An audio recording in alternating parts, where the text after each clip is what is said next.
შემოგვიერთდა სიონის საპატრიარქო ტაძრის მღვდელმსახური თბილისის სასულიერო სემინარიის დეკანი მღვდელი გიორგი ვაჟალონიძე. დილამშვიდობისა. მამა გიორგი. დილამშვიდობის მეთქვა დაგლოცვა და გაგზავნებისთვის. მადლობთ რომ მომიწვიეთ. გილოცავთ ღირსი მამა დოდო გარეჯელის ხსენების დღეს. მადლობთ. ვიდრე ვისაუბრებდით ჩვენს მთავარ სასაუბრო თემაზე, რაც გახლავთ სახარებისა და ხატმეტყველების შესახებ, სწორედ ამ თემაზე უნდა ვისაუბროთ დღეს ჩვენი მაყურებლისთვის, თუმცა პირველ რიგში ღირსი მამა დოდო გარეჯელი რომ გავიხსენოთ, დღეს მისი ხსენების დღეა, ვინ იყო დოდო გარეჯელი, როგორი იყო მისი ცხოვრება, მოვკეთ რომ შევეხოთ. წმინდა დოდო გარეჯელის ცხოვრება უკავშირდება 13 ასურელი მამის ჩამობრძანებას საქართველოში, მოგეხსენება თქვენ რომ მე-5-6 საუკუნეებში საქართველოში ქრისტიანული რწმენის გამტკიცების მიზნით, ვინაიდან ძალიან დიდი იყო ირანული გავლენა ამ პერიოდში ჩვენს ქვეყანაზე, სწორედ და შესაბამისად საფრთხე მუქრებოდა ჩვენში მართლმადიდებლურ სარწმუნოებას, სწორედ ამ დროს მოექცა მოგეხსენება თქვენ სომხეთი მონოთეისტი გახდა, ამ დროს მოხდა ამიერკავკასიაში ეგრეთ წოდებული დიდი განხეთქილება და სწორედ აი ამ თქვათ ქართველთა განსამტკიცებლად ღვთის განგებით საქართველოში ჩამოვზანდნენ ასურელი მამები იოანე ზედაზნელის მეთაურობით და მოგეხსენება თქვენ რომ ერთ-ერთი მათგანი იყო დავით გარეჯელი, რომელიც გაემართა სწორედ იმ უდაბნოში, რომელსაც ჩვენ დღეს გარეჯს უწოდებთ და სწორედ აი აქ დავით გარეჯელმა მას შემდეგ რაც ცალკე დაიწყო მოღვაწეობა, იქვე კახეთში მცხოვრებმა დოდომ, რომელიც ანდრონიკაშვილის გვარს ეკუთვნოდა, გადაწყვიტა რომ წასულიყო დავით გარეჯელთან. დავით გარეჯელ ამის შესახებ ჩვენ ცნობები გვაქვს თავად დავით გარეჯელის ცხოვრებაში და შემდგომ უკვე ცალკე რედაქციადაც ჩამოყალიბდა დოდო გარეჯელის ცხოვრება და დოდო გარეჯელი მიდის დავით გარეჯელთან და დავით გარეჯელი მას როგორც მის ცხოვრებაშია გადმოცემული შეიტკბობს და ისინი იწყებენ ერთად მოღვაწეობას.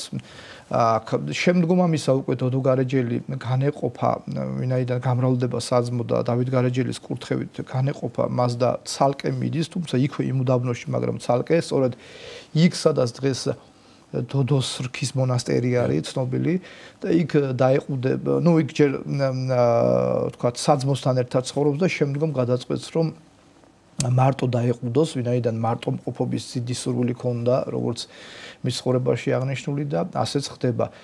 და მე 7 საუკუნის დასაწყისში ის აღესრულება მის სახელს უკავშირდება, როგორც უკვე მოგახსენეთ, ის მის ცხოვრებაში, დავით გარეჯელის ცხოვრებაშიც და ცალკე რედაქციაშიც, როგორც უკვე აღნიშნეთ, რომელიც შემდგომში შეიქმნა, საუბარია მის დიდ სულიერ ხედვაზე, მაგალითად ერთ-ერთი მაგალითია დავით გარეჯელის ცხოვრებაში, როგორ განკურნავს ის ერთ-ერთი მთავრის ბუბაქარის ვაჟს და ამის სანაცვლოდ ბუბაქარი მას დიდ ძალ შეწირულობას უბოძებს და ესე არსდება ეგრეთ წოდებული დოდოს რქის მონასტერი.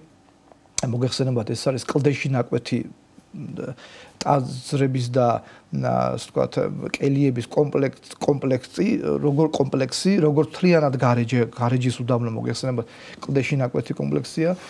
და შემდგომ ამისა უკვე დოდოს რქის მონასტერი, აქვეც უნდა ვახსენოთ, რომ გარდაცვალების შემდეგ იქვე დაკრძალეს წმინდა დოდო გარეჯელი და მხოლოდ მე-19 საუკუნეში, როდესაც სამწუხაროდ დოდოს რქა უკვე დანგრეული იყო თითქმის და იქ ცნობილმა მოღვაწემ მიხეილ საბინინმა მისი საფლავი, ასე ვთქვათ, გათხარა და მისი საფლავი გადაიტანეს გარეჯის მთავარ კომპლექსში. დღეს იქ არის დაკრძალული წმინდა დოდო გარეჯელი.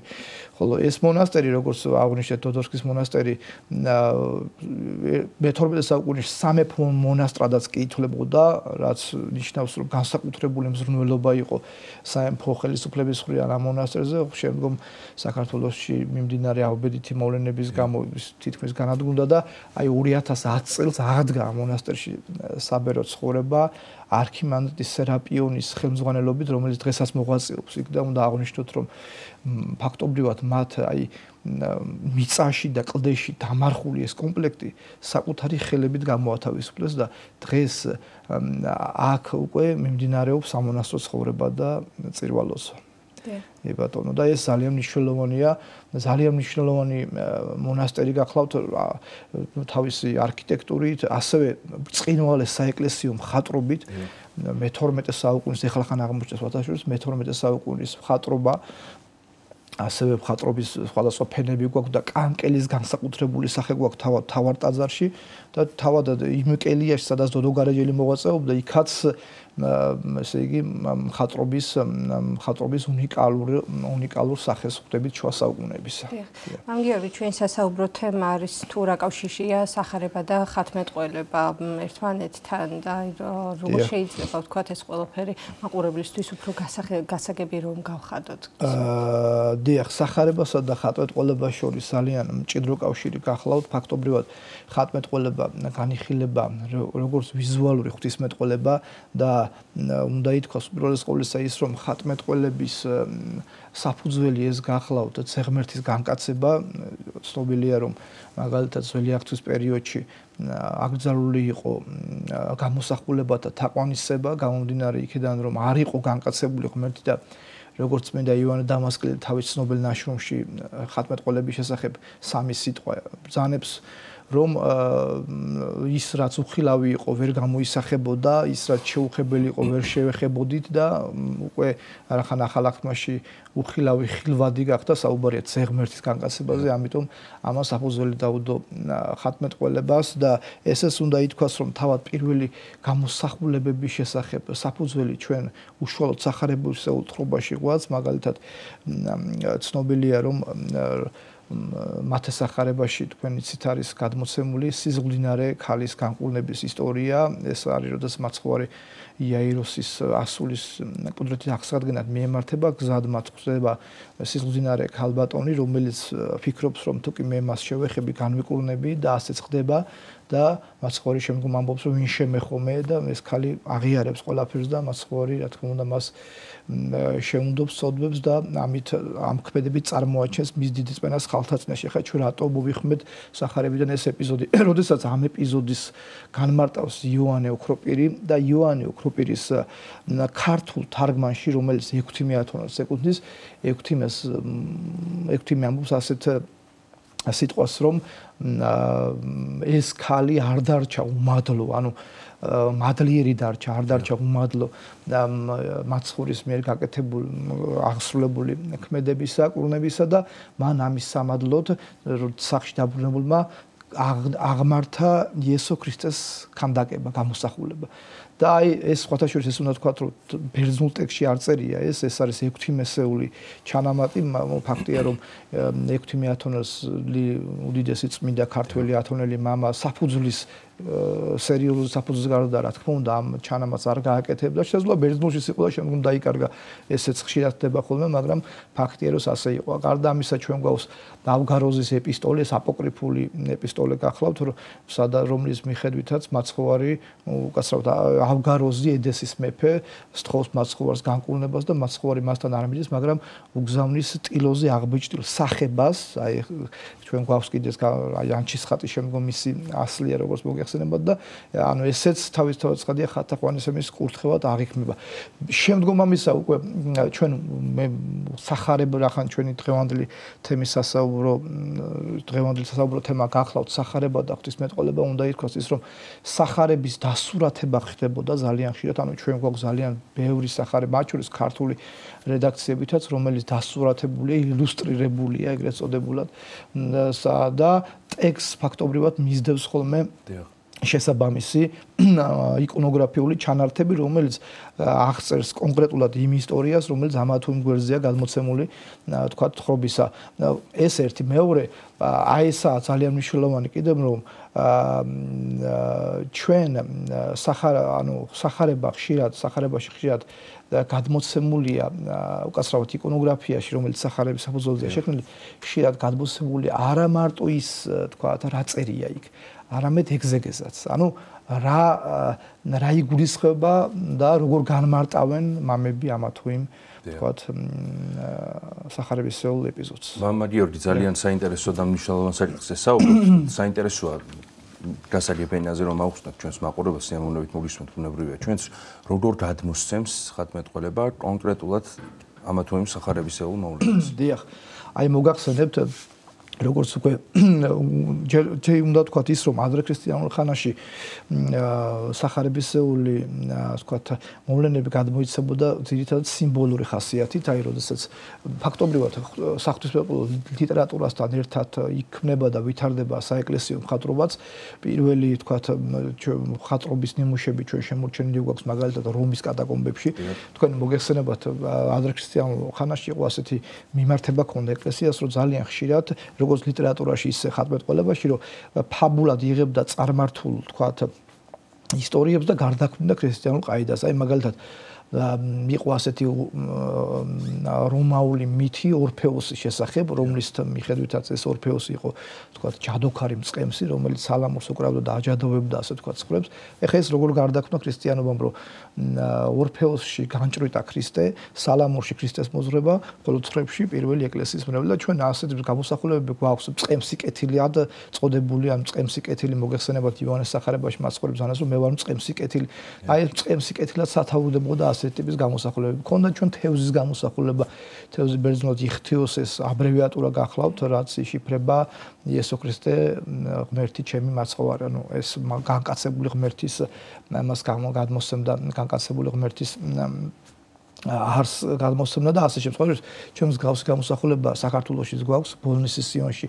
მე თქვენს ტელევიზიაშიც მithქვამს ეს, რომ ბოლნისის სიონში კაპიტელი უცებ სანათლავზე ბაპტისტერიუმზე კაპიტელზე ანუ სვეტის თავზე არის გამოსახული ხარის თავი რქებში ჯვრით. ეს რელიეფური გამოსახულება გახლავთ ქვაში ნაკვეთი, რაც რა თქმა უნდა ფაბულა წარმართობიდან არის აღებული, იმიტომ რომ ქართველებს მოგეხსენება თქვენ რომ ქართველებისთვის ხარი სათაყვანებელი ცხოველი გახლავთ და გამომდინარე ჩვენი მიწათმოქმედებიდან და ქრისტიანობამ ესე განჭრიტა რომ ხარიში განჭრიტა ქრისტე ვინაიდან რქებში ასე თქვა ჯვარი გამოსახა. შემდგომში უკვე ვითარდება უშუალოდ სახარებიდან ასე თქვა სახარებისეული თხრობიდან თხრობაზე დაფუძნებული ღვთისმეტყველება და ჩვენ აღნიშნეთ უკვე რომ არა მარტო სახარებისეული თხრობის მიხედვით დგებოდა თქვა ესა თუ ის იკონოგრაფია, არამედ განმარტებებიც კი აისახებოდა. აი ერთ მაგალითს დავასახელებ თქვენის ნებართვით. მაგალითად ყველასთვის კარგად ცნობილი იესო ქრისტეს შობის თქვა იკონოგრაფია, ალბათ ჩვენს მაყურებელს კარგად მოეხსენება. ანუ ეს იკონოგრაფია როგორ არის, რომ ესე იგი იქ იესო ქრისტე გამოსახულია მაცხოვარი, რომელიც ბაგაშია მიწვენილი, მარიამი, იოსები, მაგრამ აი რას გულისხმობ, იქ გამოსახულია ასევე ხარი და სახედარი. მაშინ როცა შესაბამის სახარებისეულ თხრობაში ჩვენ არსად ხვდებით მსგავს ცნობას, არც ლუკა მახარებელი ახსენს უშუალოდ მაცხოვრის ბაგაში შობას და ის არ ამბობს რომ ის ბაგა ან ხარს ეკუთვნოდა ან სახედარს. მე მეცას გეტყვით თქვენ მაგალითად წმინდა იოანე ოქროვერი განმარტავს რომ ეს იყო ცხვრის სადგომი ზოგადად დროებითი სადგომი ცხრებისა. მაშ რატო გამოისახება ხარი და სახედარი? ეს წმინდად ეგზეგეტიკური ჩანართი გახლავთ აღნიშნული გამოსახულებისა. კერძოდ რას გულისხმობთ? კერძოდ გულისხმობთ იმას, რომ აი წმინდა გრიგოლ ნოსელის თანახმად ეს გახლავთ ესაია წინასწარმეტყველის ასე ვთქვათ იკონოგრაფიული ასახვა. კერძოდ ესაია წინასწარმეტყველობაში წერია ხარისა და სახედრის შესახებ. ესეთი რამ იცნა ხარმან მომგებელი თვისი და ვირმან ბაგა უფლისა თვისისა. როცა წმინდა გრიგოლ ნოსელი განმარტავს ჩვენს მიერ დასახელებულ წინასწარმეტყველებას, ის ამბობს რომ ხარში მოიაზრება ესე იგი ებრაელები, ვინაიდან ხარს უღელს ადგამენ მოგეხსენებათ და აქ იგულისხმება ის რომ ისინი მოსეს ჯულდების უღლის ქვეშ იყვნენ, ხოლო სახედარში მოიაზრება წარმართები, ვინაიდან წარმართები თავისი სიჯიუტით და თქვათ ცნობილნი იყვნენ და აიქვე ამბობს რომ ეს რას ნიშნავს, რომ ქრისტე განკაცდა ყველასთვის, როგორც ებრაელთათვის, ისე წარმართთათვის. ანუ ეს აღნიშნული ჩანართი აქვს თვლიანად, ესე იგი არის ეგზეგეტიკური ხასიათის და ხას უსვამს ღვთის განკაცების საყოველთაობას. აი ჩვენ დოდო გარეჯის დოდოს რქა ვახსენეთ, ხო? და იქ მხატვრობა იქაც არის, სხვადასხვა ძალიან აი დოდოს რქის საფლავთან არის ესეთი ბრწყინვალე გამოსახულება მე-19 საუკუნეებისა, ეგრეთ წოდებული დიდება ასე ეძახიან, ანუ ეს არის ასე ვთქვათ მეორედ მოსვლის და ქრისტეს სამჯაროს გამოსახულება, სადაც მაცხოვარი დაბრძანებულია ტაღზე და მარჯვნივ და მარცხნივ გამოსახულია მის მარჯვნივ და მარცხნივ გამოსახულია მზისა და მთვარის გამოსახულება. და აი ზისა და მთვარის ჩანართი აქ პირდაპირ ეგზეგეტიკური ხასიათის გახლავთ სახარებისეულის და შესაბამის ეგზეგეტიკით რომ როგორც აი მაცხოვარი ბრძანებს მათესახარებაში როცა ეხება მეორე მოსვლას რომ მეორე მოსვლისას ზე დაბნელდება და მთვარი აღარ გამოსცემს ნათელს და სწორედ და ამით დასრულდება ქვეყნიერება როგორც ამ სახით და სწორედ ეს ჩანართი არის იქ და ესეთი ძალიან ბევრი. ახლა არა მარტო ეს საინტერესო, არა მარტო ეგზეგეტიკური ჩანართები. ჩვენ ლიტურგიკული ჩანართებიც კი გვაქვს, თქვათ, იკონოგრაფიაში. აი, მაგალითად, ერთ-ერთ მაგალითს დავასახელებ, ბევრია მაგალითები, მაგრამ ერთ-ერთს დავასახელებ. აი, ეს მაგალითად ყველას კარგად მოიხსენება აღდგომის ხატმეტყველება, ეგრეთ წოდებული ჯოჯოხეთის წარწმევნა, ჯოჯოხეთის წარმოცალიერება. ანუ თქვენ იცით, რომ მართლმადიდებლური ხატმეტყველება აღდგომას გამოსახავს შემდეგი სახით, რომ მაცხოვარი ჩადის ჯოჯოხეთში და იქიდან ამოყავს მართალთა სულები და გადაყავს სასუფეველში, ხო? და ერთ-ერთი ასეთი მოგვიანო ხანის რედაქციებში, მაგალითად ერთ-ერთი არის ასეთი შემოქმედის გულანში ხვდება, როდესაც მაცხოვარს ამოყავს ჯოჯოხეთიდან ერთი ხელით და მეორე ხელში უპყრია გახეული გრაგნილი. ეხლა რას ნიშნავს ეს გახეული გრაგნილი? ეს პირდაპირ არის ილუსტრირება ჟამნის, მეექვსე ჟამნის სიტყვებისა, სადაც წერია, რომ უფალმა ჩვენი ცოდვების ხელით წერილი დახია. ანუ და არა მარტო მეექვსე ჟამში ჩვენ გვაქვს გრიგოლ ნოსელთან შესაბამისი განმარტება, ანუ ამ განმარტების პირდაპირ ასახვა ხდება იკონოგრაფიაში კიდევ ერთხელ, როცა ის გამოსახავს გახეულ გრაგნილს. და ასეთი ძალიან ბევრი ის არის. პირდაპირ მნიშვნელობით არ უნდა მივიღოთ. რა თქმა უნდა, კი ბატონო, ეს გამოსახულებაზე ნახოთ. მამონ გიორგი, ეკლესიაში თავისთავად სახარების მიხედვით შექმნილი გამოსახულებები არ სილამაზისთვის არ არის მხოლოდ ხომ თავისთავად წარმოდგენილი და მოდით ვისაუბროთ მისი დატვირთვის შესახებ, რა დატვირთვა აქვს, რა მნიშვნელობა აქვს და რატომ არის აუცილებელი ზოგადად რომ იყოს მსგავსი გამოსახულებები ტაძრებში. დიახ. როგორც ადრე ასე ტაძრში ზოგადად ტაძრის მთლიანი სწორად ვზანეთ თქვენ რომ არა მარტო ხატმეტყველებას საერთოდ არც ერთი დეტალი ტაძრში არ არის შემთხვევითი. ზოგადად როგორც ყველაფერი სატაძრო არქიტექტურას თავისთავად ცხადია ჩაისახა და ვითარდებოდა და რაზე არის აგებული ეს სატაძრო არქიტექტურა რომ ადამიანი მაქსიმალურად ჩართოს ღვთისმსახურებაში. ანუ ტაძარი არის შენობა, ნაგებობა, სადაც აღესრულება ყველაზე მთავარი ესე იგი მსახურებათა შორის წირვა. ისე აქ ჩართულობას ემსახურება არქიტექტურაც, მხატვრობაც, საკითხავებიც, საგალობლებიც, ეს ერთმთლიანი კომპლექტია თუ შეიძლება ასე ითქვას და აქ აი ამ კომპლექტში რა თქმა უნდა თავისი განსაკუთრებული ადგილი უკავია ხატმეტყველებას და შემდგომში უკვე ეგრეთ წოდებული იკონოგრაფიული სქემები ჩამოყალიბდა, რომლის მიხედვითაც იხატებოდა ესა თუ ის ტაძრები, მთავარი მაინც იყო სატაძრო მოხატულობაში საუფლო 12 დღესასწაულის გამოსახულება. ამას ეს იყო აპრიორი და შემდგომ ამისა უკვე გამოისახებოდა ან წმინდა მამები ან თქვათ ეს ტაძარი ვის სახელზეც იყო აგებული თქვათ კონკრეტულად იმ წმინდანის ცხოვრების სცენები მაგალითად ძალიან ბევრი გვაქვს ჩვენ მაგალითად აი უბისაში წმინდა გიორგის სახელზე აგებული და იქ გვაქვს ჩვენ წმინდა გიორგის ცხოვრებისა და წამების სცენები საუფლო დღესასწაულებთან ერთად და ასე შემდეგ. ეხლა საინტერესო გახლავთ ისიც რომ არა მარტო სახარებისეული სცენები, აპოკრიფული სცენების გამოსახულებების კი მაგალითად ქართული კედლის მხატვრობაში ატენის სიონი მოგეხსენება ნებისმიერი სიონი ნიშნავს რომ ეს ტაძარი აგებულია ღვთისმშობლის მიძინების სახელზე და იქ რახან ღვთისმშობლის სახელზე არის აგებული ეს ტაძარი ჩართულია ღვთისმშობლის აპოკრიფული სცენებიც კი, რომელიც ჩვენ ღვთისმშობლის შობა, მიძინება, თქვათ, წყლით გამოცდა ეგრეთ წოდებული და ასე შანუ რასაც ხვდებით მის ეგრეთ წოდებული ეს იაკობის პროტოევანგელია, ანუ პირველ სახარება ეს არის აპოკრიფული ძეგლი გახლავთ, რომელიც შედგენილია ეკლესიაში დაცულ წმინდა გარდამოცემის საფუძველზე, იქ არის სწორედ ღვთისმშობლის შესახებ ეს ცნობები და სწორედ ესეც კი ასახულია, თქვათ, კონკრეტულად აი ამ კედლის მხატვრობაში.